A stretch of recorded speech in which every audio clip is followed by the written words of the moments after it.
3, 2, 1.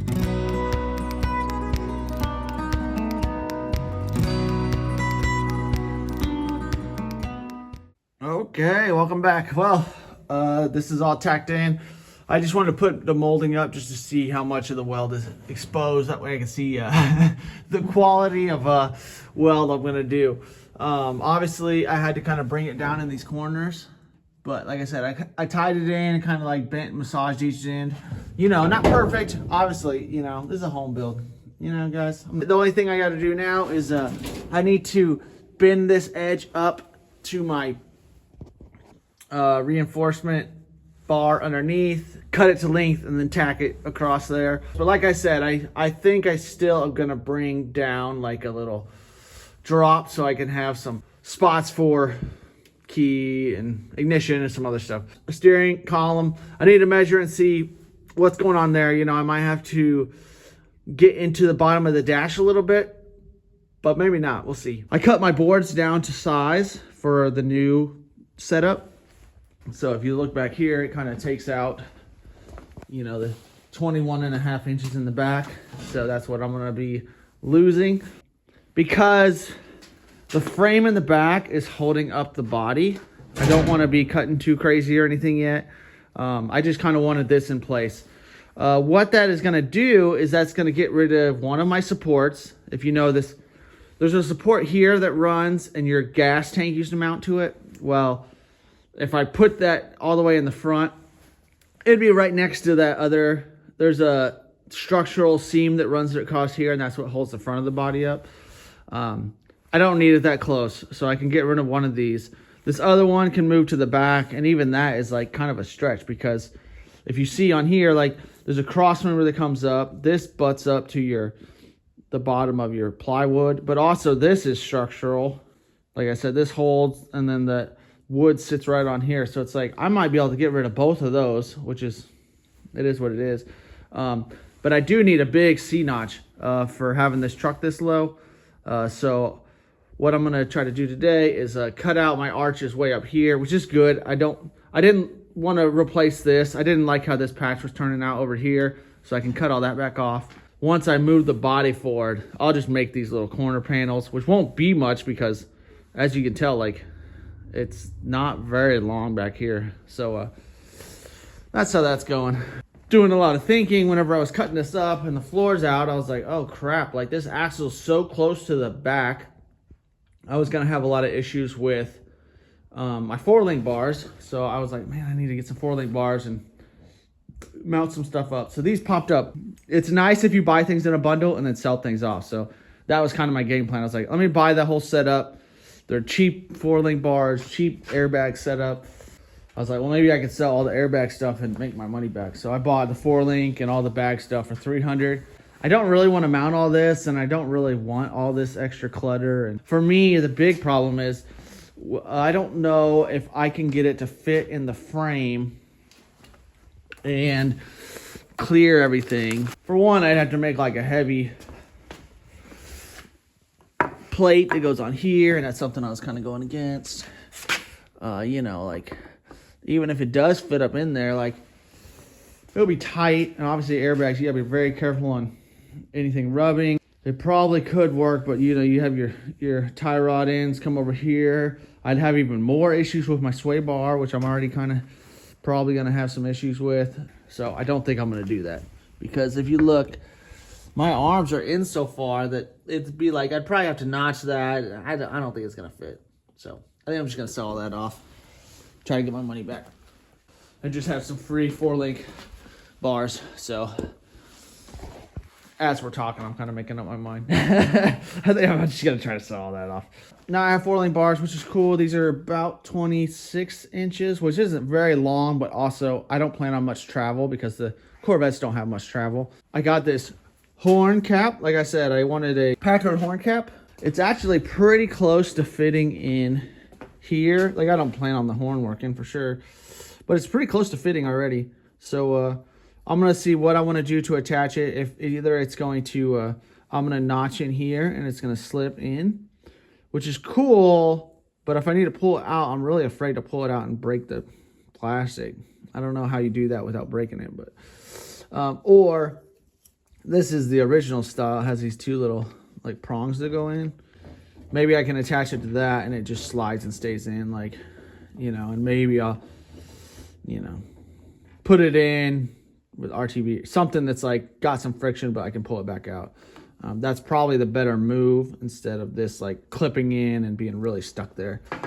So this is a tube. It's directly connected. If you know anything about this, this is from like 36 to 38, probably even later, maybe even earlier. I don't really know, but I had it for a 36.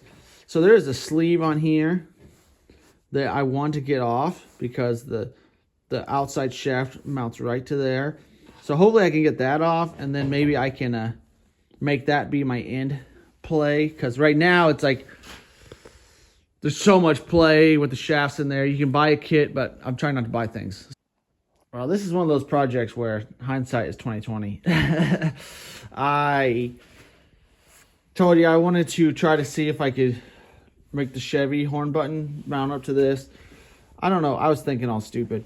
I was even going to cut out these two tabs so you could like put a spring behind it, push it in, and then rotate it, and it like lock in there. I don't want it even as a horn button, so I don't know why I'm doing all that. And then I realized that in here is like a little snap ring set up. So your brass piece goes in, this snap ring goes around and holds that brass piece in, and that's your contact. Well, obviously, I'm not using the horn button, so it doesn't matter. So I was like, oh crap, I'll pull that out. I drilled 2 holes in it. They're an inch apart, which is the spacing of that. And then I had this piece from the other horn button that I screwed up, which sucks. So I probably could have sold it. And then I tried to bend 90s and put it back behind, and I'm like, you're an idiot. Why don't you just get some nails? Because it needs to be very flat to fit in here.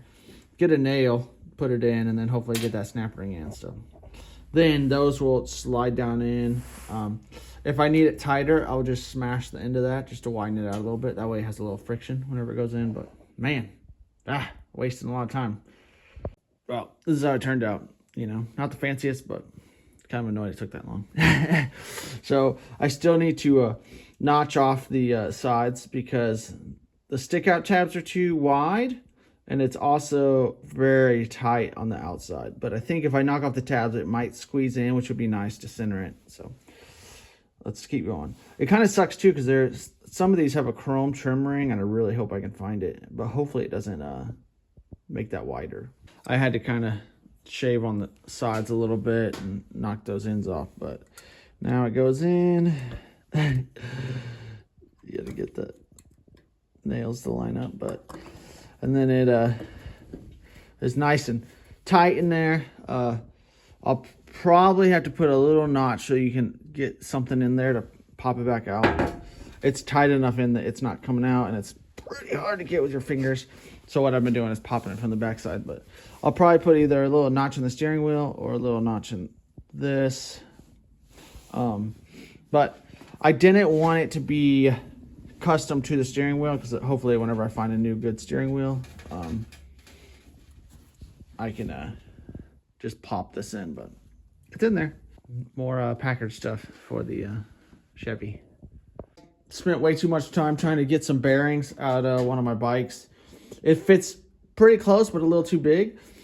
And I was like, man, I really want those to fit, but it would have been so much work. And I was trying to not go to the store and go get bearings because I didn't think they'd have it. But luckily, the hardware store had some that are close. They're bearings with a little hat, so they jam on. They're a little small for this shaft. So what I did is sliced it, pinched it together, and then welded it, and then hit that bearing, and that way that's tight. You know, for one, it's like it's gonna sandwich together whenever you tighten this up, but I wanted to make sure it's on there nice and tight. So something I'm gonna do is because I have bearings on each end, you need it to like tighten up. So I got one of these collars.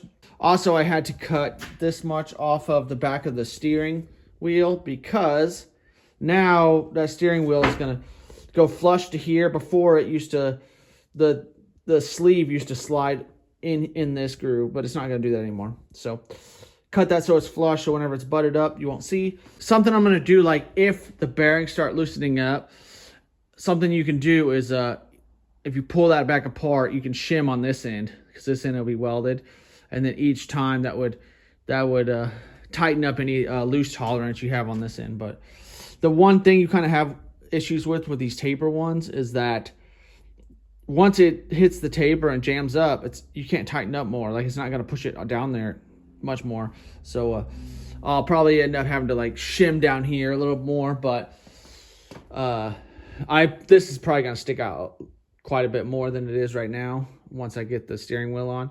And then I'm going to grind this end to fit onto a D shaft. Obviously this will all be painted later, but like I said, I'll probably tighten and play with it and see exactly where I want this. It's pretty close, I think. Like, I'd actually rather it be loose and put shims in to tighten it up than too tight. Well, I know I don't have a light in here, but liking it. Now the horn button's in there. Matches the little badge on the Packard gauge. Liking how that looks. You know, obviously 30s looks, but I think it looks good. And then I'll make my drop and do that a little bit later. I'm not ready. I kind of want to get my seat in and position everything before I make a little drop for it. And I showed you I have one from the 30s GMC that I think I'm going to modify and do that. And then the bottom one will probably just bolt straight on to the firewall somewhere. So I hope you guys are liking that, watching these. But, you know, a little bit of custom. It should be about in the right position. I just kind of clamped it up there for now, but it only sticks out of the firewall about 2 inches. So you can't really see up it there that well, but it just sticks out a little bit. So, actually, I probably need to back it up just a little. You would think these sit real close, but they really don't. So looks good. I'm trying to decide. I already have like one of those signal stat turn signal setups, but now with it being this clean, I don't think I want to run one of those. If anything, I'd probably do like my 36, where it's like maybe I'll run that turn signal so it just hangs barely below the dash, so I could flip it but not see it really.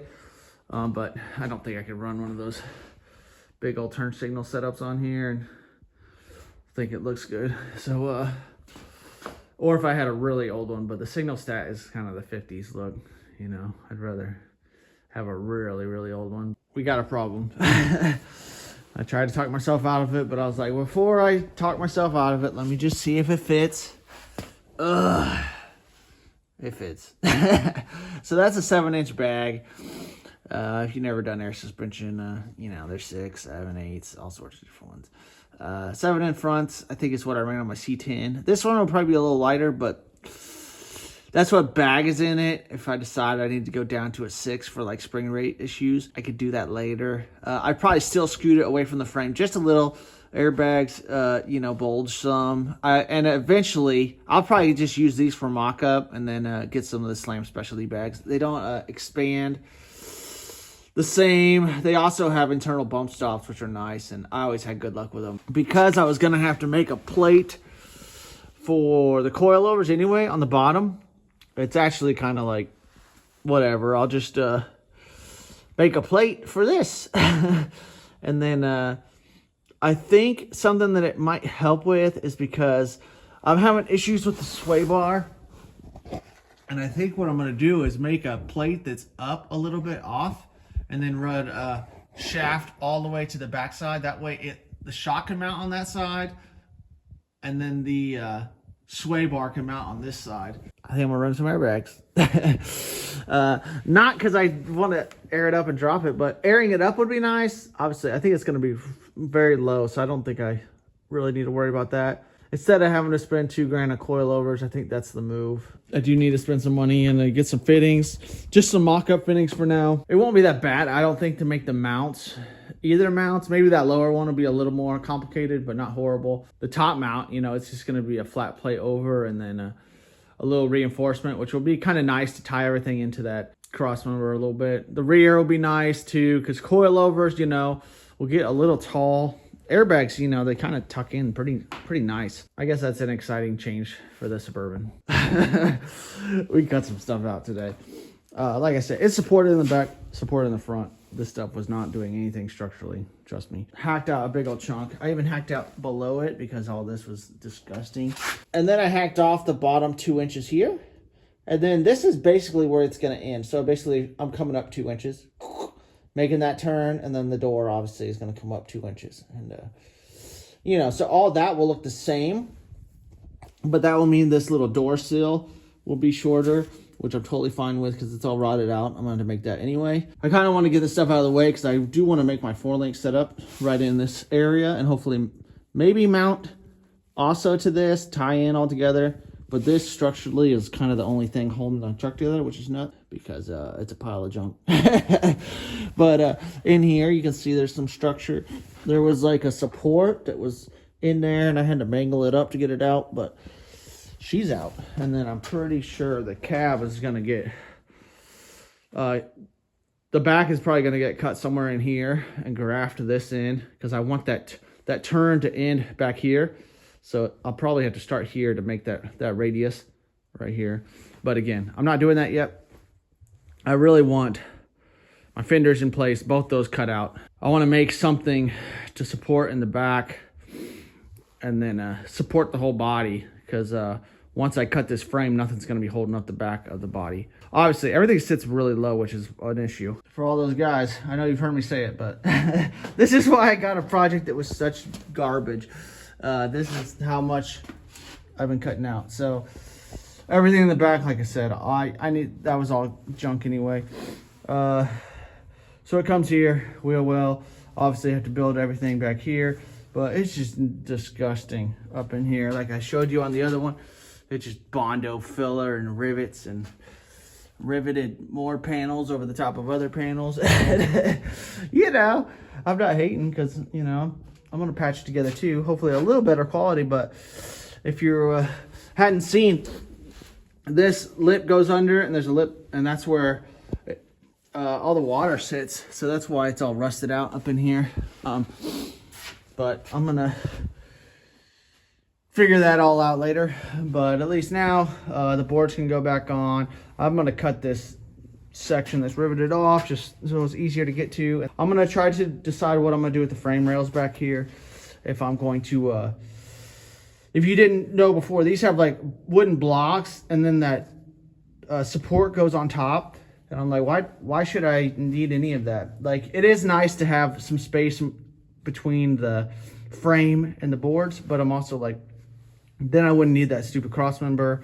I could just run frame rails right across at the same height as the boards. That way everything's up a little higher and then my C-notch wouldn't be such of a C-notch, you know? So I might end up, let me get out of here. I might redesign this back piece so that it sits like right on the frame rail here instead of way farther down. So all this frame might come up a little bit. So that's a redesign I might end up doing on this, which would make it a little complicated up there, but you know, it's about to get crazy with the 4-link trying to fit all that in there anyway. So it might be something, because each one of these pieces is about 10 pounds. Not that that's a huge deal, but it's 10 pounds plus there's these other supports on it. And I'm like, well, maybe I could just get rid of that stuff, put the frame rails up, and then there's like some diagonal supports on these Suburbans that support the wood. And I will need it also because there's a seam in the middle of my boards. But I might even have to, like, obviously with a big C-notch, I'll have to take a big section out of the middle, and I might even just have like a little bit of wood up front or something, and design that differently. So we'll see how it goes.